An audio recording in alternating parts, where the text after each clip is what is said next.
Well, good afternoon. I'm Bob Cabana, and I have the privilege of leading this amazing team at the Kennedy Space Center. It's a real pleasure for me to welcome you all here, to welcome the crew for Commercial Crew Program's Crew-1 mission to the International Space Station, launching next Saturday, if everything stays on schedule, in that Crew Dragon aboard the SpaceX Falcon 9 rocket from right here at the Kennedy Space Center, Launch Pad 39A. I tell you, it is really exciting. I can't tell you how great it is to be able to welcome a crew here to go to space again. You guys, I envy each and every one of you. It's my pleasure now. You know, I gotta say, this whole effort to commercialize low Earth orbit, this is just a giant step in making that happen, and we're gonna continue with that. And I want to introduce somebody who's been a real advocate for the commercialization of low Earth orbit, our Deputy Administrator, Jim Morhard. Jim? Guys, we welcome these 4 astronauts. They are the best America and Japan have to offer. We're bringing free nations together to advance the human condition for all mankind. And we're doing so with American ingenuity and innovation. We're talking reusable rockets and reusable space capsules.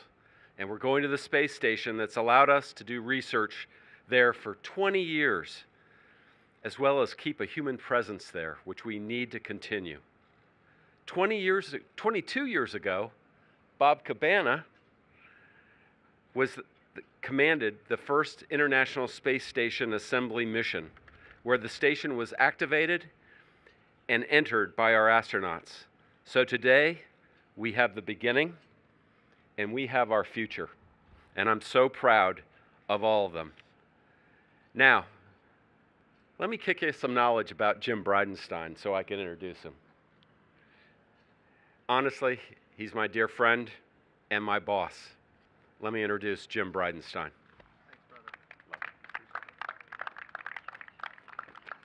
Thank you, Jim Morhard, and thank you, Bob Cabana, for always doing a great job here at the Kennedy Space Center. Welcome to our astronauts. Before we start talking about and talking to our astronauts, I want to recognize what's happened here at the Kennedy Space Center.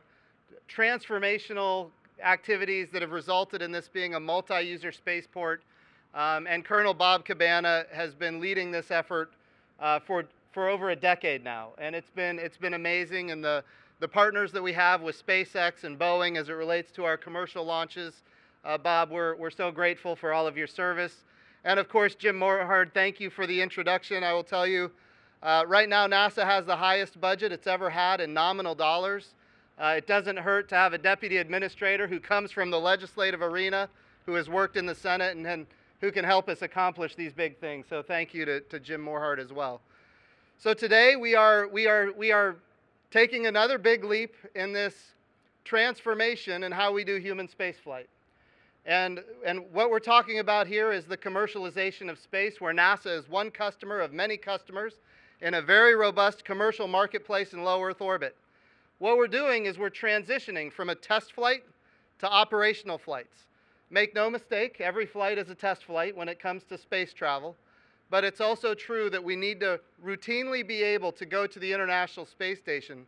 And so we're grateful once again to our partners from SpaceX for the Falcon 9 rocket and the Crew Dragon. We're also grateful to the NASA team that has worked so hard to get our astronauts ready. And of course, we're exceptionally grateful to our astronauts themselves. It's important to note that back in 2012, when you think about the commercial launch industry, the United States of America had 0% of the global market share in commercial space launch because of the investments of NASA for the last 10 years. Because of these investments, commercial resupply, and now commercial crew, over 70% of the commercial launch market is American. This is really about launching America and doing it in a way that is competitive, where we can get the absolute best value for every dollar that the American taxpayer gives us. So this is the transformation that's happening, and we are extremely excited about it. I will say we're here today to recognize the astronauts who are, of course, in quarantine and getting ready for what will be another historic flight. I'm going to introduce the mission commander, Mike Hopkins, who is an Air Force test flight engineer by trade. He's also an aerospace engineer from the University of Illinois. In fact, he played football at the University of Illinois. And of course, got a master's degree in aerospace engineering at Stanford as well. So please welcome Mike Hopkins.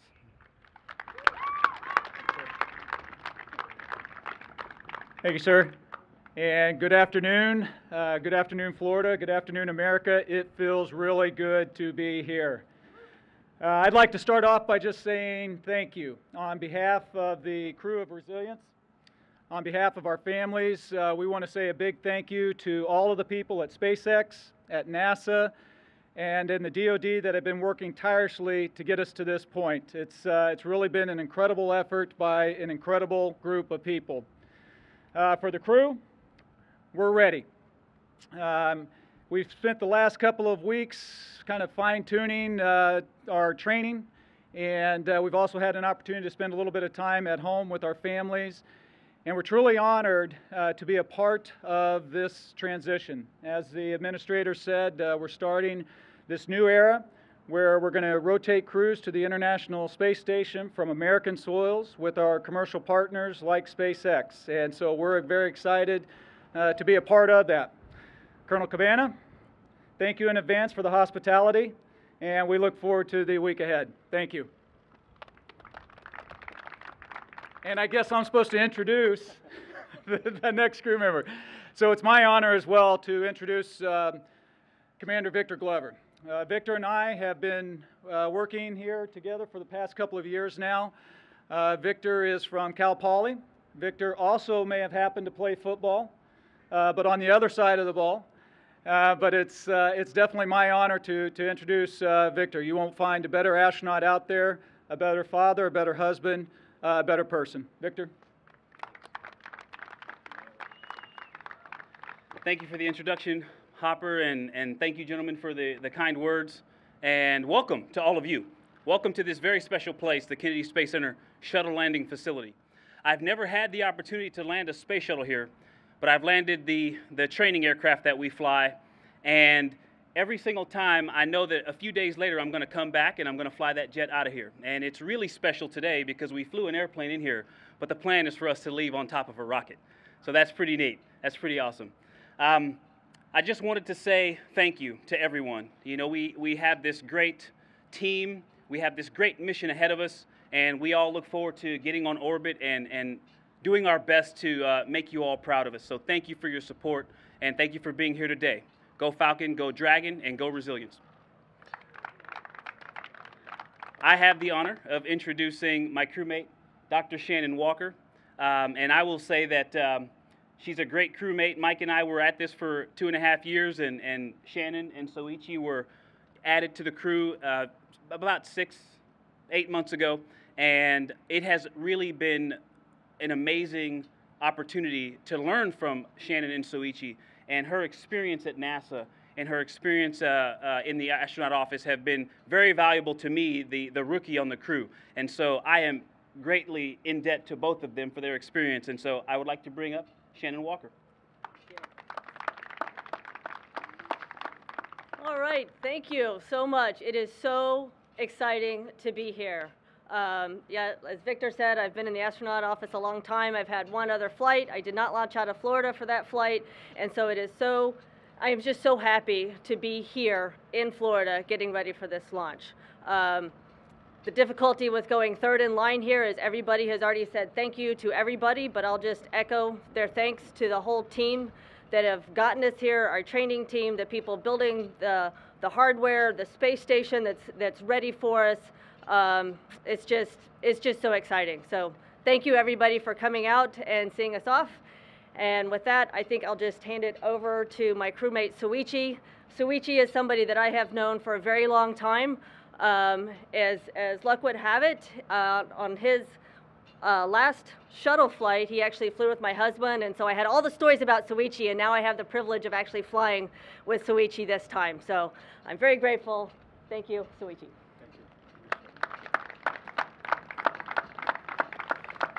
Thank you, Shannon. Yeah, I have to do the speech in Japanese and English, so start off with Japanese.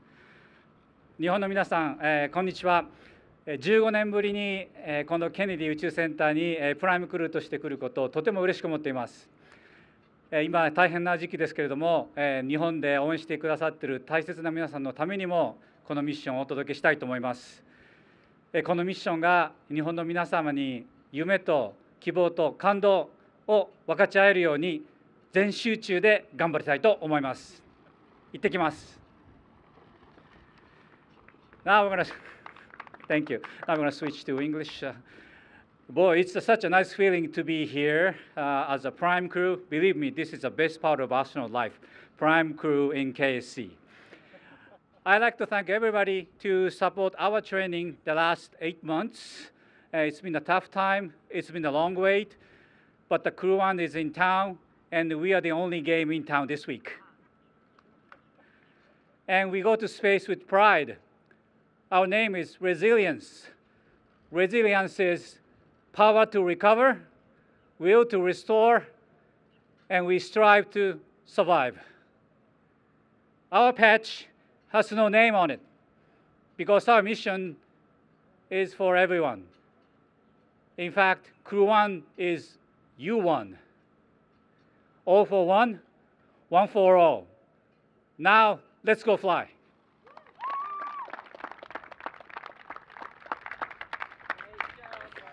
Okay, we're going to open it up to a few questions here in just one moment, but before we do that, we have one other person to introduce. When we think about our partners in Japan, there isn't a better partner when it comes to space exploration than the nation of Japan. And we are grateful for all of the activities, the astronauts, the capabilities that Japan has produced, really for the community of nations that has been exploring space now for decades. And I want to introduce somebody that's very important to NASA. But I want to start by saying this. When we look at the budget for the United States as it relates to space exploration, as I said before, it is higher now in nominal dollars than it's ever been. It's been on the right trajectory going up. And that's also true in another nation, Japan, who has been an amazing partner, and they've seen what we're trying to accomplish with Artemis. They're committed to it, and of course we've seen a budget request in Japan that has increased their budget by about 50%, which is amazing. So we are so grateful to our partners at the Japanese Space Agency. And of course, I would like to introduce the Japanese Space Agency ISS Program Manager, Junichi Sakai.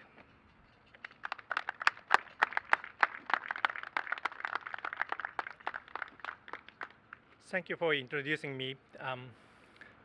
First of all, on behalf of JAXA, I would like to express my appreciation to all engineers, ground staffs, and administrative people, especially SpaceX and the other cooperative companies for launch-related operations and NASA.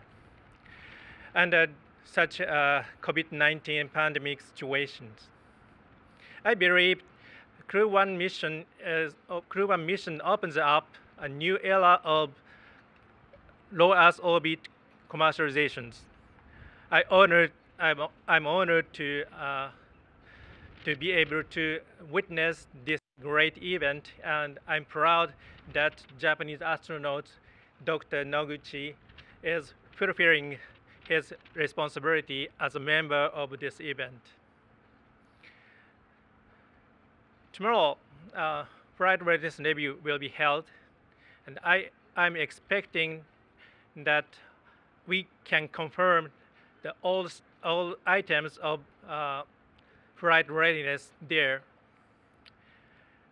So have a nice trip to the ISS, and see you 6 months later again. 頑張ってください. Thank you for your attention.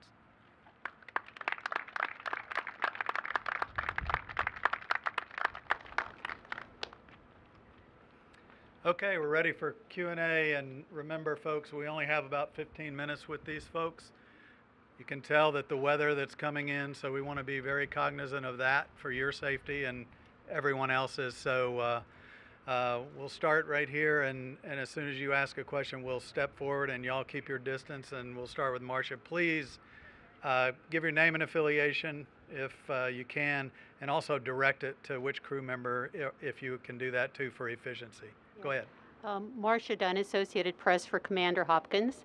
When you chose the name Resilience, I know you primarily were thinking pandemic, but now your flight is coming on the heels of a drawn-out end to a very difficult campaign and election. So your name has double duty in a way. Could you talk about what message you want to send with the name of your capsule, Resilience, especially in light of current events? Certainly. Thank you very much. You know, we spent a good afternoon talking about what name we wanted for this vehicle, and there were a lot of really good options. But I guess I'll kind of equate it to when my wife and I named our second son, and we had a couple of names picked out, and we didn't know until he was born what his name would be. And when he came out, it was like, this is Lucas. And so it was the same thing for us as we were going through these names, and we had them all written out on a whiteboard and did all kinds of voting and this and that, but at the end, it just felt right. And it felt right because, as you mentioned, this has been a tough year. It's been a tough year for everybody for a lot of different reasons. And we felt like if the name of our vehicle could give a little hope, a little inspiration, put a smile on people's face, then that is definitely what we wanted to do, and we felt like Resilience was the name that did that. And so it's not something just for us as a crew, but we thought that it also would resonate with everybody, not only in that follows space, but everybody in the country, everybody around the world. Thank you. Hi, I'm Irene Klotz with Aviation Week. This question I think is maybe for Soichi, since you've gone through now training on 3 different vehicles to get to the ISS. What do you think's been like some of the most different, maybe the most different aspects of now being part of this SpaceX commercial crew era compared to what you've done on for Soyuz and for Shuttle?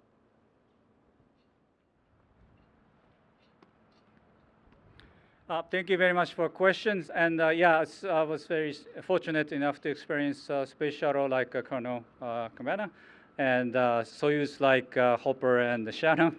And this is the great experience. Actually, believe me, the SpaceX has been a great partner.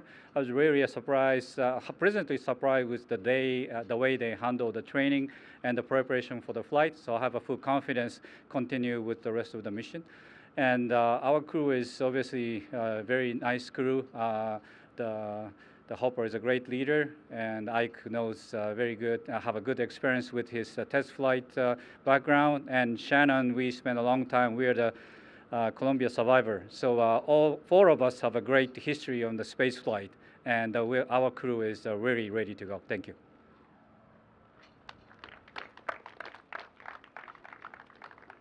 Sam Suzuki with NHK for Mr. Noguchi, please. I'll be asking the question in Japanese. コマーシャルクループログラムの、本格的な運用第1号ですが、日本人がクルーの一人に選ばれる意味についてどうお考えでしょうか? Okay, since it's a Japanese question, I'm gonna reply in Japanese. 今回の、コマーシャルクルー、民間宇宙船での飛行の運用第1号機に、JAXA から宇宙飛行士を、出せたというのはすごく大きな意味があると思います。これからの、有人宇宙飛行を支えていく大きなキープレイヤーとして、コマーシャルフライト、ボーイング、スペース X その他の新しい会社がどんどん出てくると思いますので、その新しい息吹を日本の皆さんにもお伝えしたいと思います。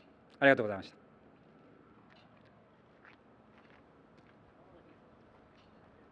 Hello, Stephen Clark from Spaceflight Now. My question is for Shannon Walker.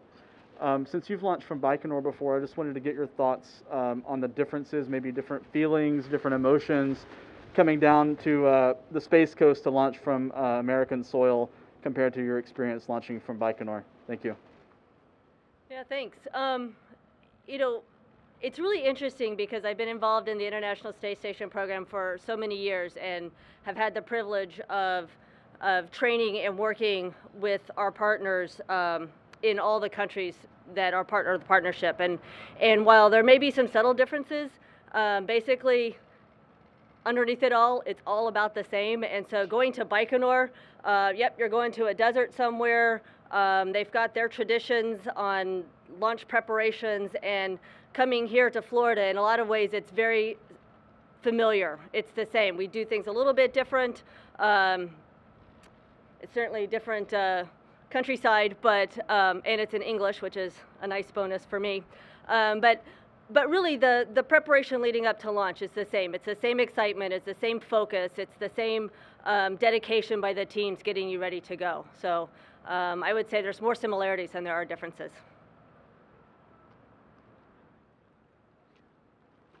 Hi, Emery Kelly with Florida Today. Perhaps this is for Commander Hopkins or Mr. Bridenstine.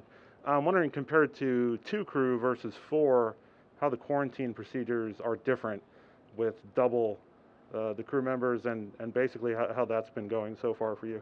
Thank you. Yeah, thank you. In terms of quarantine, I don't think it's really been that much different. Certainly with the pandemic, it's changed things a little bit. We really went into a quarantine status at about the 3-week point versus maybe in the past we would have done it at 2 weeks. But in general, for the 4 of us, it's, you know, like I said, we've had an opportunity to spend a little time with our families. Our families went into quarantine as well with us, which I also think has been maybe a little bit different than in the past. But overall, it's worked out pretty well. And I will say, I'll take this opportunity to just thank from NASA and the SpaceX part. You know, we've been doing our training now. In fact, Shannon and Soichi have been with us. Basically, they came on board about the time the pandemic started.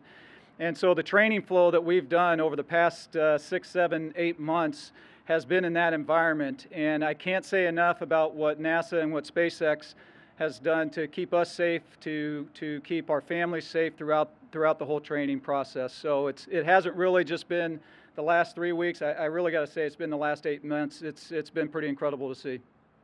Thanks. Good afternoon. Welcome to the Space Coast. Greg Pallone with Spectrum News 13. This actually is for Victor, if you don't mind, sir. First space flight, historic flight. You got a twofer. You got a great crew. I know you're excited. Your thoughts? Well, Greg, thanks for the question. It's hard to put it into words, really. I mean, you know, the thought of flying in here and rocketing out, it's just surreal. It really is. It's hard to put it into words. I'm excited just to go to space. If we were on the step of Baikonur going on a Soyuz, I'd be excited. To go live on the space station for 6 months, I'd be excited. And so to be a part of this crew, we have an amazing group here. It's been a blast to train with them, in quarantine or not. And we have an amazing spacecraft. We're going to join an amazing team with Kate, Sergey, and Sergey that are already up there. All around, it's just truly amazing, and it's hard to put into words. So I'm really grateful to be here.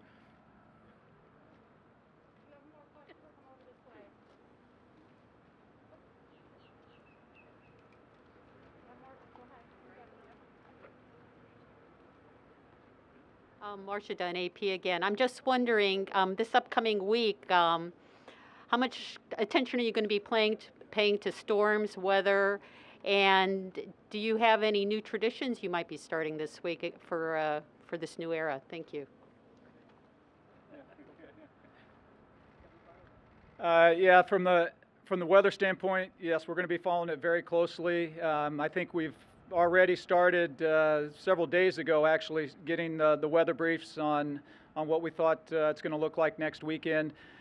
Clearly, that's potentially going to have an impact. I think we've moved the static fire from tomorrow to the next day because of the weather conditions. So we'll adapt, we'll adjust, and we'll be ready to go when the weather is ready as well. As far as traditions, you know, Shannon mentioned it. When you launch with the Soyuz, there are a lot of traditions that they've been doing for a lot of years, going all the way back to when Yuri Gagarin first launched. we did have an opportunity this morning to start a new tradition for us. We actually took it a little bit from the Russian side, and we had a departure breakfast with all of our family and the folks that have been in quarantine that are going to be with us. And that was really the first time that we've had a chance as a family and the leadership and the support folks to come together and be together. In fact, it might be the only chance we have, because once we get into this week, we're all going to be going in a lot of different directions. And so that was a nice opportunity just to say hi and thank you and see each other one last time before we rocket out of here. Thanks. Okay, we got time for two more questions. Hi, Stephen Clark, Spaceflight Now again for Commander Hopkins. I think you're going to be sworn into the Space Force while you're on the space station, and I wanted to get your thoughts on the significance of being the first Space Force astronaut, and also just some background on how the process went. Did you request to be transferred to the Space Force, or did that come down from the top? Thank you. No, so I'll start with that one. It definitely was a request. You know, we've had a long relationship. NASA has had a long relationship with the DoD. And so this is just going to be a continuation of that relationship as we've added a new service, a new military service to the ranks. And so as I've had an opportunity to work with what was Air Force Space Command that transitioned into now the Space Force. And so I was already working with and talking with the folks in that group. And so when the Space Force stood up, it was a natural question to ask of what are the opportunities to come over. I feel very honored to have that opportunity to do the transition while I am up on orbit. But again, I think that just recognizes this strong relationship that we have with NASA and the military, and I think it's a pretty special one. Thank you. One last question. Sam Suzuki for NHK for Mr. Noguchi again. And again in Japanese, please. 新たな民間宇宙船で ISS への旅、ほとんど自動化されていますが、不安はないですか? Thank you. Again, I'm going to reply in Japanese. SpaceX の宇宙船のミッション、非常に自動化が進んでいて、これまでのスペースシャトルとソユーズとは違った運用になってますけれども、かなりシステムに関してもしっかりと訓練を積んできてますので、不安はないです。今週の打ち上げに向けてクルーしっかりと準備が進んでいると思います。ありがとうございました。Okay, thanks everybody. We're going to do a little photo op with them before they get away, but let me hand it back over to Colonel Cabana. Thank you all so much for coming today to welcome the crew to Florida for this launch. It is an historic day, and it's great to have you guys here. I'd also like to thank our Administrator Jim Bridenstine for his outstanding leadership and passion for America's space program that got us to this point today. I want to remind everybody that tomorrow at 1:15 on NASA TV, there will be a live media event from crew quarters with the crew, so please tune in to that. And finally, I'll just say, go Falcon, go Dragon, go Perseverance, and Godspeed to you guys. Thank you all.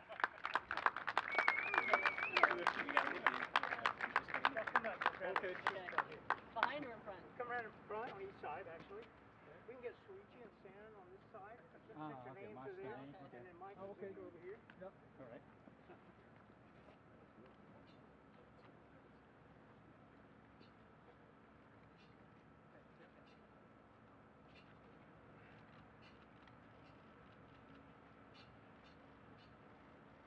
Want to do one? One. Outside. Do the other one. Yeah, all right. Switch sides. Yeah.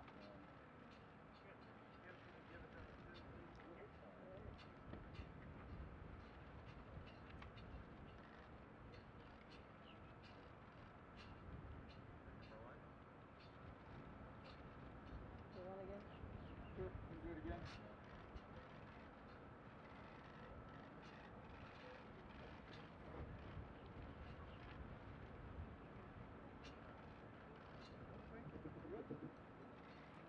All right.